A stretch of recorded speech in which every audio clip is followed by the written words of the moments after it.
ഇത്രയും നല്ല ഒരു കിടിലൻ റിസോർട്ട് നമ്മുടെ പയ്യന്നൂരിന് 7 കിലോമീറ്ററിനുള്ളിലുണ്ട് പറഞ്ഞാൽ നിങ്ങൾക്ക് വിശ്വസിക്കാൻ പറ്റുന്നുണ്ടോ?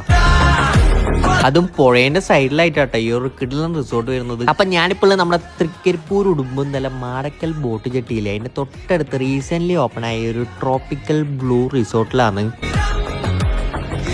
നല്ല കിടിലൻ പൂളോട് കൂടിയിട്ടുള്ള ഈ ഒരു വില്ലക്ക് വരുന്നത് 6000 റുപ്പീസ് ആണ് കേട്ടോ. ഒരു ചെറിയൊരു ഹാള്, അതേപോലെ തന്നെ നല്ല കിടിലൻ ഒരു ബെഡ്റൂം, കപ്പിൾസിനൊക്കെ പറ്റിയ റൂം, അതേപോലെ തന്നെ ബാത്റൂമും സൂപ്പർ ആയിരുന്നു കേട്ടോ. പിന്നെ ഒരു 100 പേരൊക്കെ വെച്ച് നടത്താൻ പറ്റുന്ന പ്രോഗ്രാം നിങ്ങൾക്ക് ഇവിടെ നടത്താം കേട്ടോ. പിന്നെ എന്നെ പോലെയുള്ള ചെറിയ കുട്ടികൾ കളിക്കാൻ വേണ്ടിയിട്ടുള്ള പ്ലേ ഏരിയ വരെ ഇവിടെ സെറ്റ് ചെയ്തിട്ടുണ്ട് കേട്ടോ. പിന്നെ ഇവിടെ ഹോം സ്റ്റേ അവൈലബിൾ ആണ്. ഇതാ ഒന്നാമത്തെ ഹോം സ്റ്റേ, അതേപോലെ തന്നെ ഇത് രണ്ടാമത്തെ ഹോം സ്റ്റേ. ഹോം സ്റ്റേയിൽ ഒരു റൂമിന് വരുന്നത് 3500-4000 ആ ഒരു റേഞ്ചാണ് കേട്ടോ. പയ്യന്നൂർ റെയിൽവേ സ്റ്റേഷൻ ഒരു 5 കിലോമീറ്റർ ദൂരം മാത്രമേ ഇങ്ങോട്ടേക്ക് ഇല്ല കേട്ടോ. ലൊക്കേഷൻ ഗൂഗിൾ മാപ്പ് തന്നെ ഉണ്ട്. അതേപോലെ തന്നെ ബുക്ക് ചെയ്യേണ്ടവർ ഈ കാണുന്ന നമ്പറിലേക്ക് വിളിച്ചെങ്കിൽ ബുക്ക് ചെയ്തോ. പിന്നെ റൂമൊക്കെ നിങ്ങൾക്ക് booking.com വഴിയും ബുക്ക് ചെയ്യാം. അപ്പൊ എങ്ങനെയാന്ന് പോവല്ലേ ഇങ്ങോട്ടേക്ക്.